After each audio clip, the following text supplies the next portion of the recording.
noite a todos. Hoje venho falar do capítulo 6 do Evangelho segundo o Espiritismo, que tem o nome O Cristo Consolador.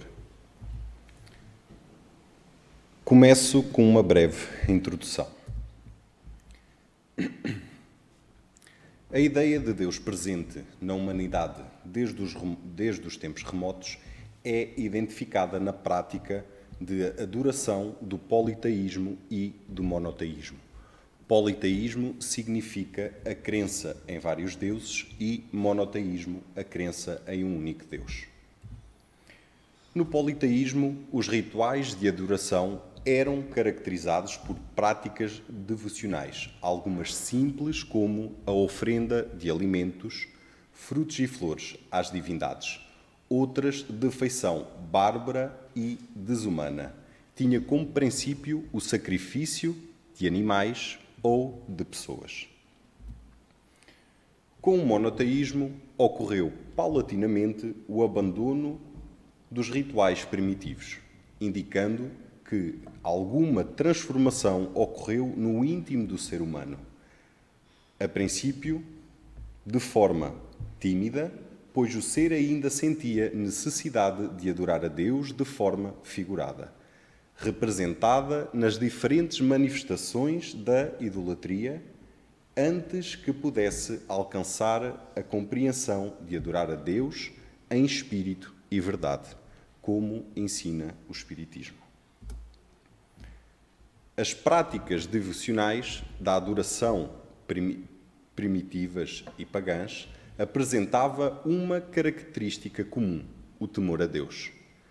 Nasceu daí a necessidade da construção de nichos de adoração, coletivos e particulares, associados ou não à prática de sacrifícios, como tentativas de agradar ou acalmar a divindade. Com o advento do cristianismo, porém, Jesus revela Deus, o Criador Supremo, como Pai amoroso e misericordioso, que não exige dos crentes manifestações externas de devoção. Essa ideia absolutamente oposta ao Deus dos exércitos, que determina a morte, o sofrimento e a destruição dos próprios filhos, provocou muitos conflitos e entre-choques de opiniões entre os judeus e mesmo entre os primeiros cristãos. Neste sentido, esclarece-nos Emmanuel. O cristianismo, abrindo um novo ciclo de progresso espiritual, renovou as concepções de Deus no seio das ideias religiosas. Todavia, após a sua propagação, várias foram as interpretações das Escrituras. A Igreja Católica e as numerosas seitas protestantes, nascidas do ambiente por ela formado, têm levado longe a luta religiosa, esquecidas de que a providência divina é amor. Sob o império da lei de progresso, porém, o homem é impulsionado a ascender planos mais elevados, a rever as suas concepções religiosas, a entender o significado da sua existência e qual é a sua destinação espiritual. Com o advento do Cristo Consolador, a humanidade caminha em outra direção, buscando Deus dentro de si, para mais tarde, com o Espiritismo, transformar-se em colaborador de Deus. Perde-se a ideia de rituais e de adorações a Deus e começa-se a buscar Deus no íntimo de cada um. No capítulo 6 do Evangelho segundo o Espiritismo, o primeiro tema é o jugo leve, que nos diz: Vinde a mim, todos vós que estáis aflitos e subcarregados, que eu vos aliviarei.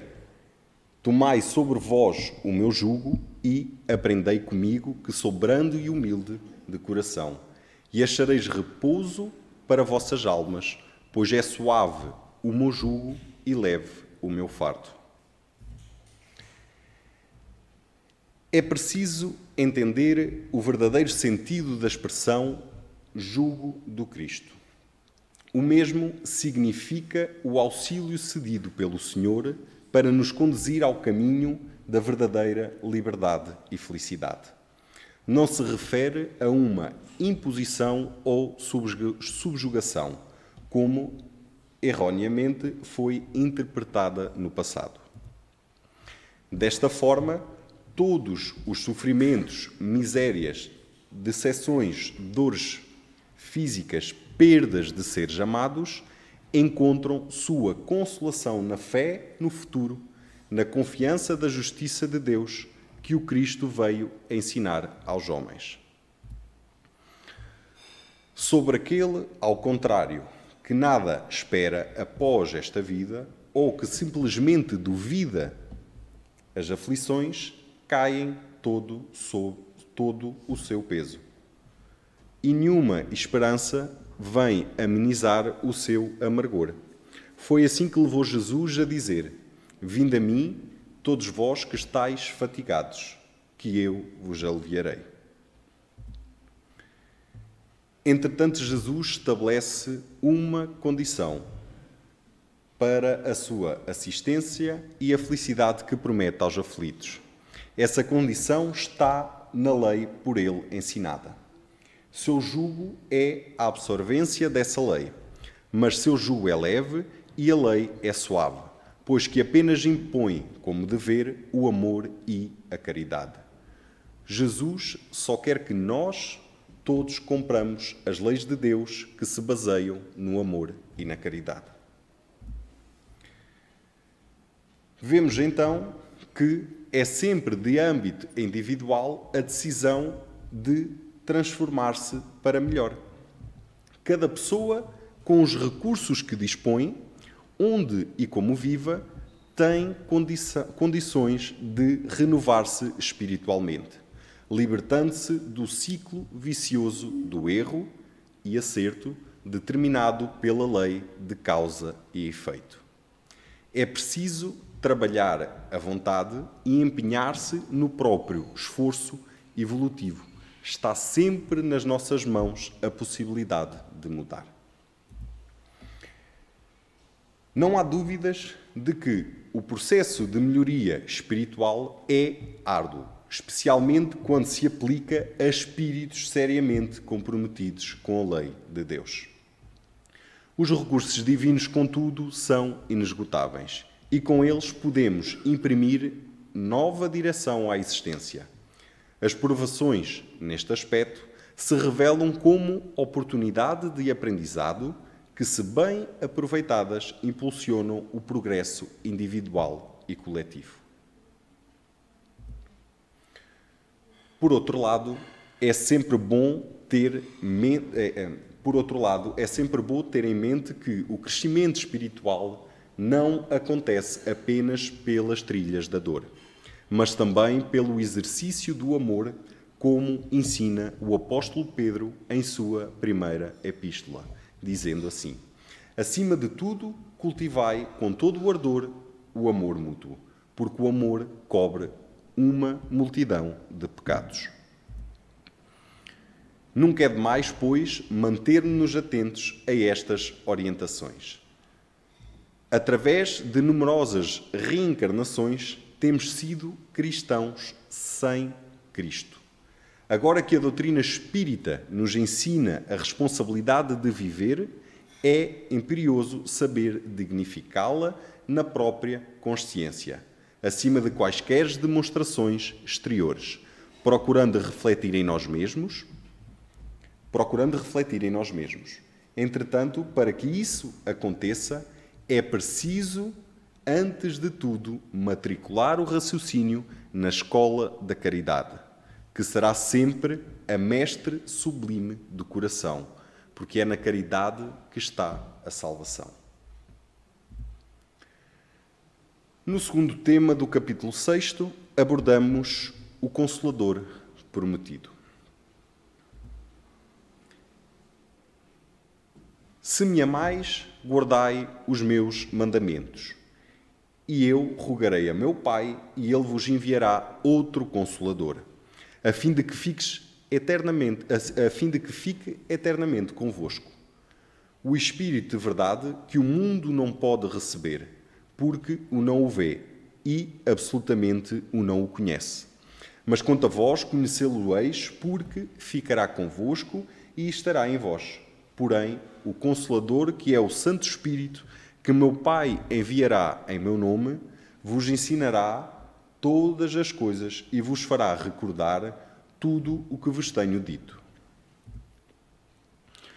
O Espiritismo é entendido como sendo o Consolador prometido por Jesus, porque chama os homens à absorvência da lei.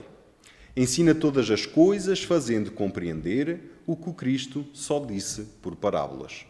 O Espiritismo vem abrir os olhos e os ouvidos, porque fala sem figuras e sem alegorias. Levanta o véu intencionalmente lançado sobre certos mistérios. Vem finalmente trazer a suprema consolação aos deserdados da terra e a todos os que sofrem, atribuindo causa justa e fim útil a todas as dores.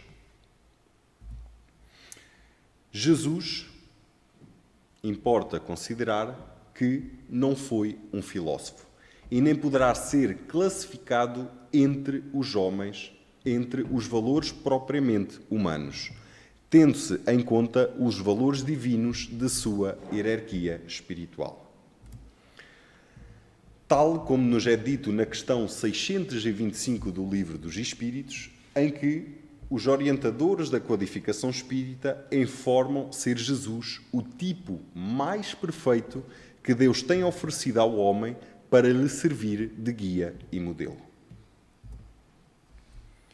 Enviado de Deus, ele foi a representação do Pai junto do rebanho dos filhos transviados, do seu amor e da sua sabedoria, cuja tutela lhe foi concedida nas ordenações sagradas da vida no infinito. Jesus não veio destruir a lei de Deus, veio cumpri-la, ou seja, desenvolvê-la, dar-lhe o verdadeiro sentido e adaptá-la ao grau de adiantamento dos jovens, através dos seus ensinamentos e do seu exemplo. É por isso que se encontra nessa lei o princípio dos deveres para com Deus e para com o próximo, que constitui a base da sua doutrina. Combatendo constantemente o abuso das práticas exteriores e as falsas interpretações, não podia fazê-las passar por uma reforma mais radical do que as reduzindo a esta única prescrição: amar a Deus acima de todas as coisas e ao próximo como a si mesmo.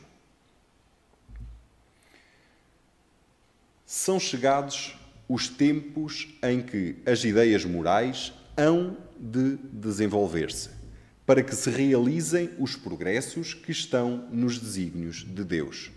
Esses progressos podemos observá-lo na transição que neste momento nós vivemos, na passagem de mundo de provas e expiações para mundo de regeneração. Têm elas de seguir a mesma rota, que percorrem as ideias de liberdade, suas precursoras. Porém, não se deve acreditar que esse desenvolvimento se faça sem lutas. Uma vez isso conseguido, a beleza e a santidade da moral tocarão os espíritos e eles se dedicarão a uma ciência que lhes dá a chave da vida futura e lhes abre as portas da felicidade eterna. O Espiritismo vem, no tempo previsto, cumprir a promessa do Cristo.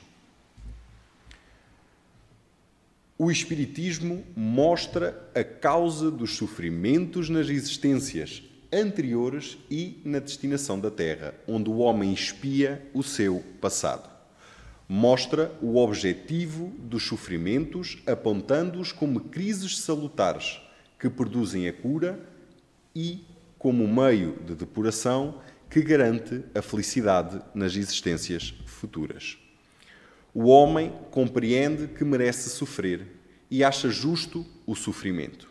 Sabe que este lhe auxilia o adiantamento e o aceita, sem murmurar, como o obreiro aceita o trabalho que lhe assegurará o salário, porque já percebe que tudo o que vem até ele tem uma causa e serve de aprendizado e serve para nós nos acertarmos novamente com as leis de Deus.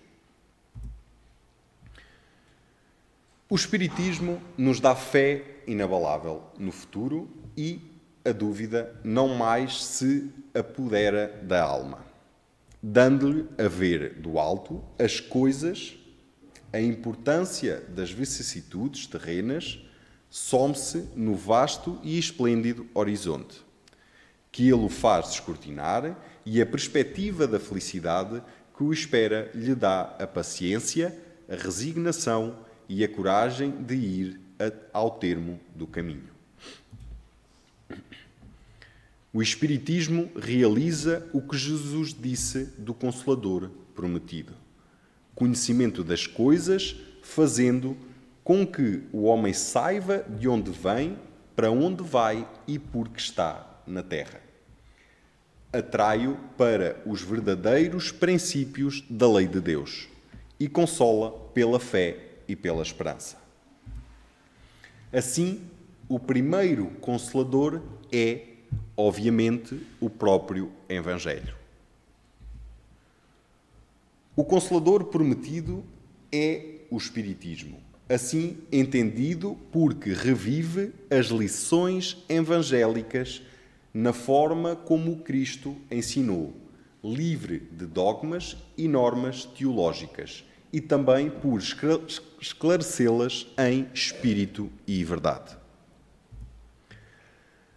Veio ensinar aos homens que a verdadeira vida não é a que transcorre na terra, e sim no reino dos céus. Veio ensinar-lhes o caminho que conduz a esse reino, os meios de se reconciliarem com Deus e de pressentirem esses meios na realização dos destinos humanos.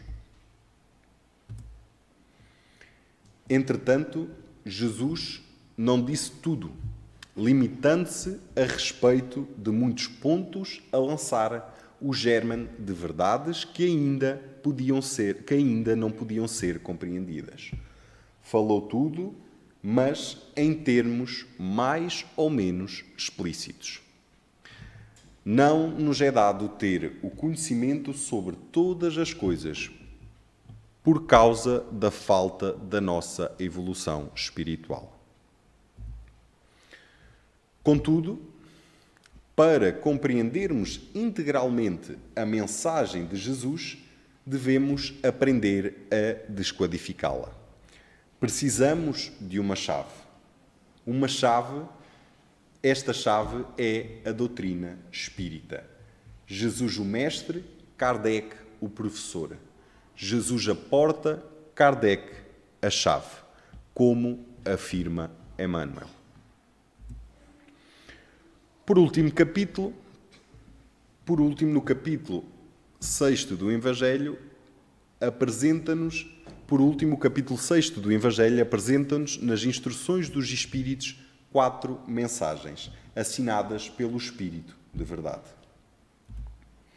Na primeira mensagem temos a instrução de que o Espiritismo veio para lembrar aos incrédulos de que, acima de tudo e de todos, reina a verdade imutável que é Deus. O Espiritismo, que veio quase 2000 anos depois de Jesus, veio para ensinar todas as coisas e lembrar de tudo o que o Mestre nos disse. Portanto, a doutrina espírita torna os ensinos de Jesus mais claros e mais fáceis de serem compreendidos pela razão. Nos adverte o Espírito de verdade que somente a inteligência não é suficiente para levar o homem ao seu sublime destino, que é a perfeição e a felicidade. Assim é necessário também o desenvolvimento da sensibilidade aos valores espirituais, que levam o homem a ser moral em relação a Deus, a si próprio e aos outros. Ou seja, temos que evoluir moralmente e intelectualmente. Na segunda mensagem, o Espírito de verdade nos diz para elevarmos a nossa resignação ao nível das nossas provas. A doutrina espírita, portanto, nos relembra esse ensinamento de Jesus, nos mostrando que a resignação é uma atitude ativa e dinâmica, no sentido de procurar a melhoria em tudo e não a acomodação diante de uma situação. Todos os obstáculos que a vida na Terra proporciona são para serem superados por meio da inteligência e da razão, mas sempre guiada pelas leis divinas e com confiança em Deus acima de tudo.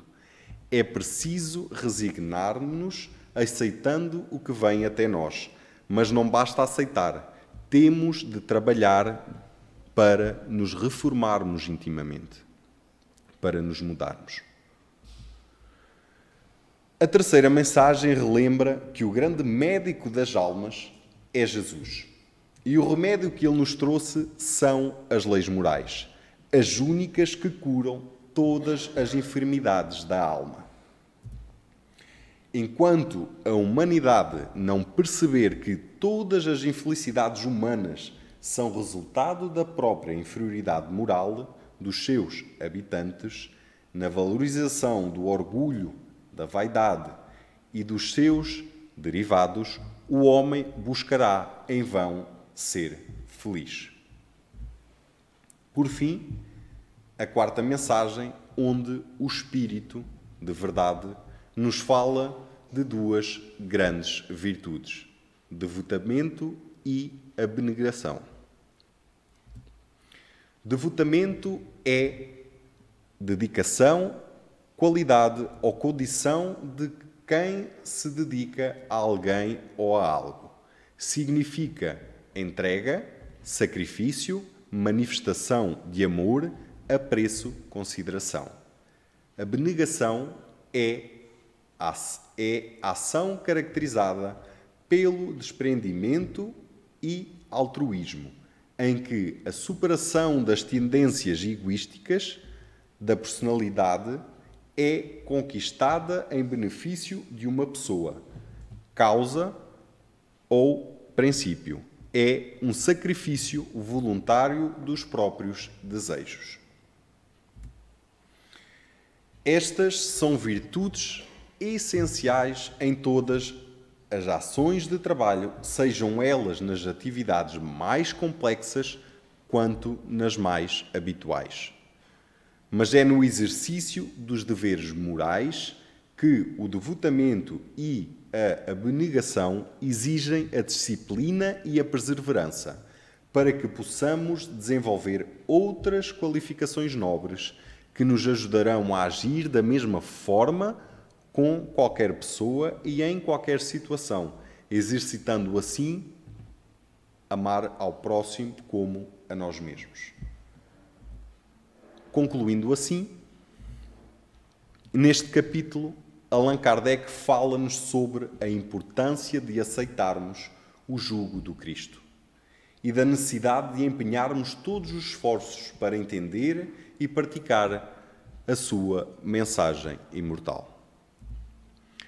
Esclarece também que este entendimento pode ser realizado por meio dos ensinos espíritas, uma vez que o Espiritismo é o Consolador prometido, pois Jesus é a alavanca de que Deus se utiliza para fazer com que a humanidade avance. Cristo revelou no Evangelho a promessa de que no seu fardo será mais leve se estivermos com Ele. Nós ainda somos encarnados com os sofrimentos que este mundo de provas e expiações nos oferece.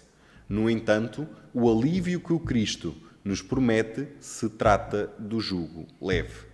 Ter jugo leve é perdoar a si mesmo, pois somos responsáveis pelos nossos atos e pensamentos. É necessário salientar que a prática dos ensinos de Jesus são vitais para a nossa saúde espiritual. É preciso aprender a ser manso e humilde para recebermos este alívio que Jesus nos promete.